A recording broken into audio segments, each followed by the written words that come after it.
pure experiences. Welcome to the voice version of the blog, Pure Experiences. You are listening to the article, Afflictions of the Mind, Part 2, The Trick of Time. Published on the 15th of August 2016 by Tarun Pradhaan. Published on pureexperiences.blogspot.in. This article discusses time, change, lifestyle, physical time, and subjective time. 2. The trick of time. We have already seen how the mind employs a neat trick to put all the experiences in an easily accessible sequence. It uses an axis called time and marks the events on it. Experiences happen. They don't come with a time stamp attached to them. The mind adds the stamp. It makes the experiences more organized and their recall, simulation via impressions easier. Whenever there is a change, there is an experience, or we can as well define an experience as change, which we have already done. See experiencing. So change is more fundamental. Some changes happen at seemingly regular fashion, such as change of a day into night, orbit of the Earth around the Sun and vibrations of atoms. This allows us to compare an irregular change with regular one, and we can express the irregular change in terms of regular one. Thus the physical time is born, which is just a regular change. It is not an entity, as it does not exist as such. It's merely a concept. We use devices, clocks, to count the regular changes. Comparing an irregular experience with the counts of a clock immediately gives more information about the change, and the concepts of slow or fast are created. Now we can stamp a number on an event, making it even more structured. Physical time is derived from physical changes that happen around us, but there is another time, the subjective time, which is based on mental changes, and has no correspondence with physical one. In my experience, every change, every experience, every event, every recall is seen in now, the timeless background of change. I'm sure it's your experience too, and perhaps everyone else's. So why are we so adamant about the idea that everything happens in time, and there is some mythical universal clock out there that is keeping all the time? It's merely conditioning. We are actually incapable of organizing our experiences without time. I feel helpless when I try to write something without putting it in temporal context. Our languages are time-based. Our thoughts are also somewhat time-based, as we use memory a lot while thinking. I can't help but use words like happening, event, occurring, etc. to describe non-existence of time, which is illogical, as it assumes time in the first place. Our societies, actions, education, jobs, and entire lives are time-based. There are apparently three kinds of time: past, present, and future. If an experience is derived from memory, it gets a stamp of past. If it's derived from senses, it is stamped as present, and if it is an extrapolation of events, imagination, it is future.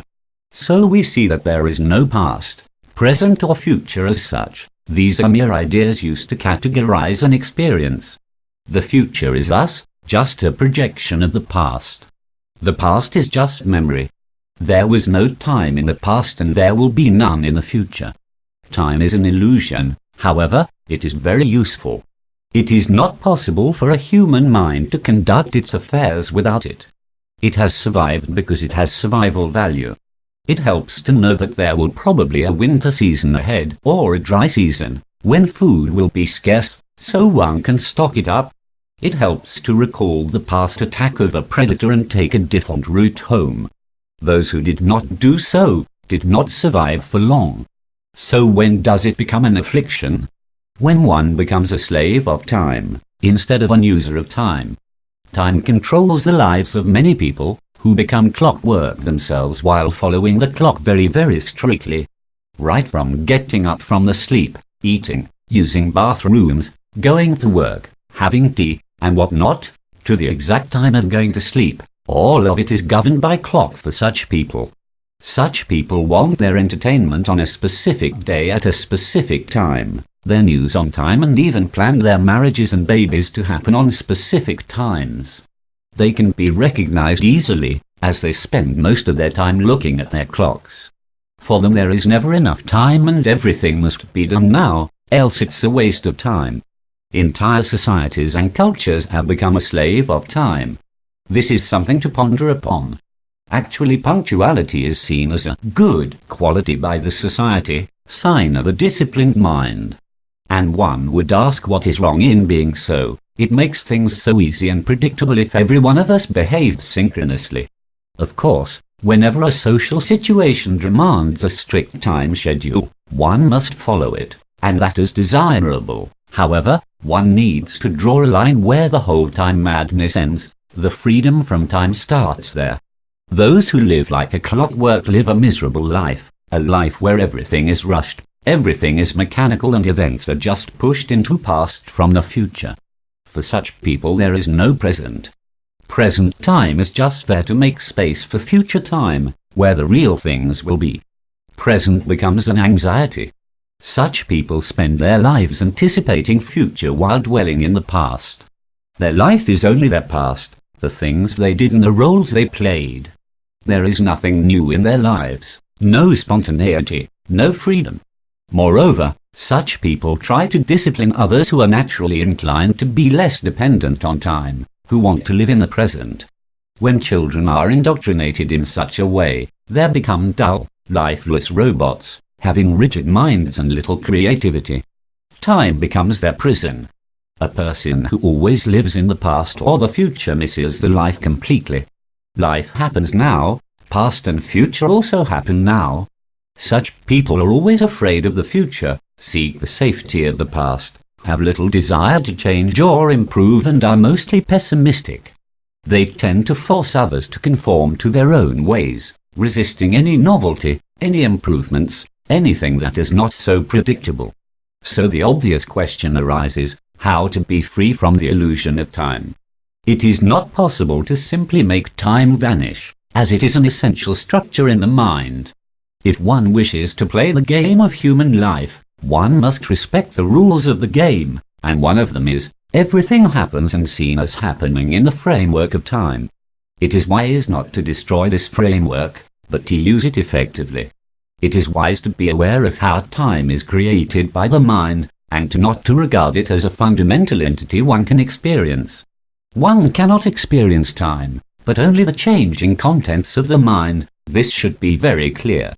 Once this is clear and perceived, time changes. It no longer controls us. We control it, or rather we allow it. Now the events just happen. They need not happen on a specific time. Time happens on a specific event. How to use time effectively? A seeker needs to be very practical about time, even after it is seen for what it is. Seeing that human life is limited in time, this experience of life doesn't last forever, one must do his best to not to waste time. However, one cannot be very rigid about it.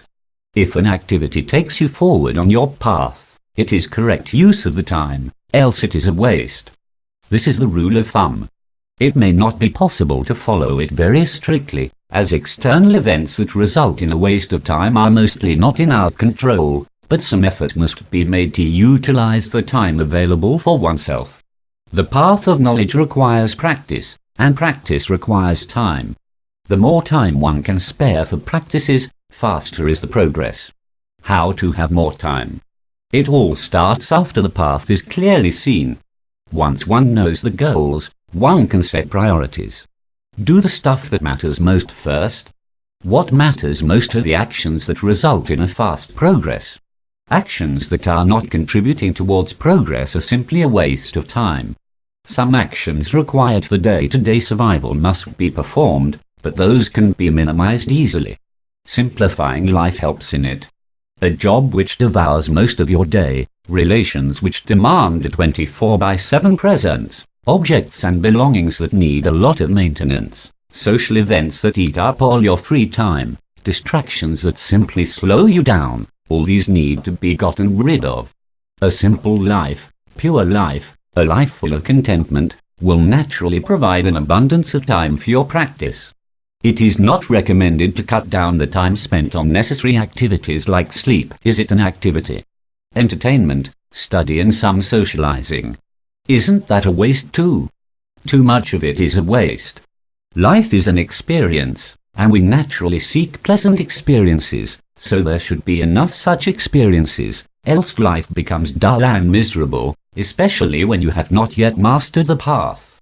Some travel, parties, celebrations, etc. are an essential part of life experience. Too much or too little, not recommended. Once one progresses on the path, one naturally needs less and less external pleasures, as the source of happiness lies within, not outside.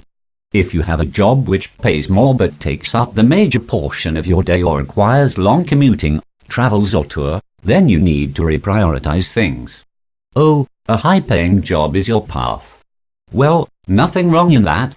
But you are on a wrong blog then.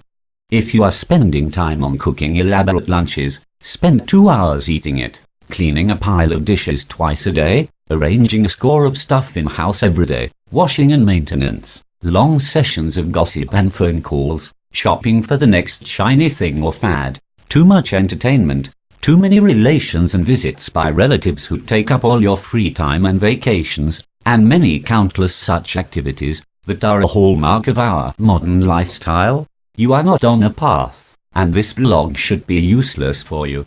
If you still feel you are on a path while you have such a lifestyle, then not only you are wasting your time, your life, you have no chance of making any intentional progress at all.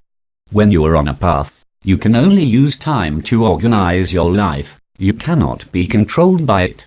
When you see that all is well organized and nothing important needs to be done, you can let go of the time. The self knows no time. When it is with itself, it is timeless. It is possible to be like so while living a normal life. When you are aware of the processes of the mind that create this illusion, you are freed from it, and you clearly understand why others behave the way they do in regard to time. Then you are freed from the need to judge them, control them. The life becomes a spontaneous flow, a continuous change rather than a struggle with time.